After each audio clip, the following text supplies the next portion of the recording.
Concerns tonight from alcoholism prevention experts that the growing automation of the supermarket checkout is making it easier for teenagers to buy alcohol. 7 on Your Side's Michael Finney is here now with the results of a hidden camera investigation. Everyone in California knows. If you look anywhere near the age of 21, chances are you'll be carded before making any alcohol purchase. But how does that work when everything is automated? We decided to find out. The grocery industry has no hard numbers, but estimates 1 out of 5 transactions are done at self-checkout scanners in grocery stores where they are available. The Fresh and Easy chain just opened in the Bay Area and is 100% self-checkout. The Marin Institute is an alcohol industry watchdog. We have over 2.3 million youth that are drinking in California every year. And self-checkout is too easy of a way for them to beat the system.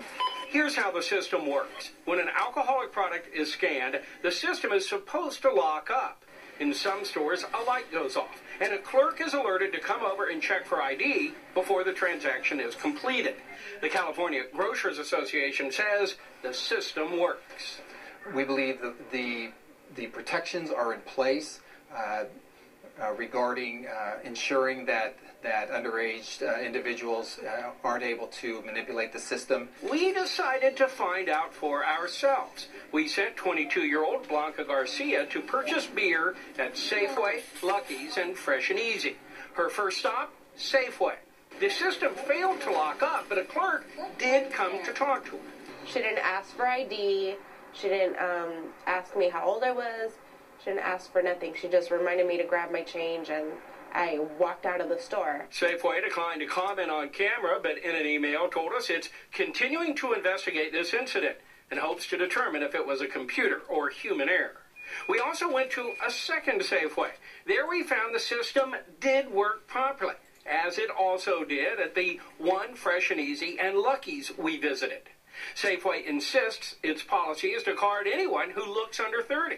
Blanca says students who drink will try to get away with what they can. Try to get away with not being carded. So if they're under 21, just trying to push the boundaries on the self-checkout.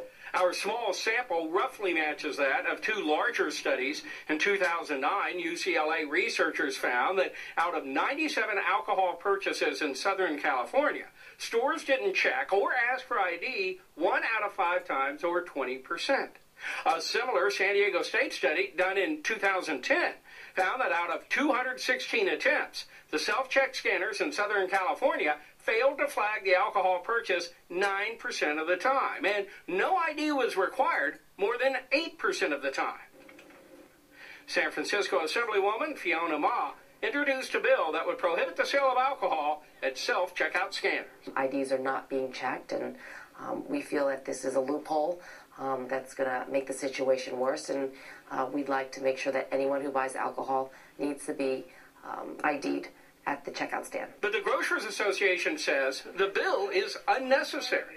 No retailer out there is going to want to lose their alcoholic beverage license. That's something that's very important. So they're going to do everything they can to protect that. Alcoholism prevention experts have a different take on this. If it's completely self-checkout, it means that there's no humans involved. It's just, kid versus the machine, and I think eventually the kid will win. The Grocers Association questions the validity of both the UCLA and San Diego State studies. The bill is scheduled to be heard by the Appropriations Committee this upcoming Wednesday. We will, of course, keep you up to date. All right. Thank you, Michael.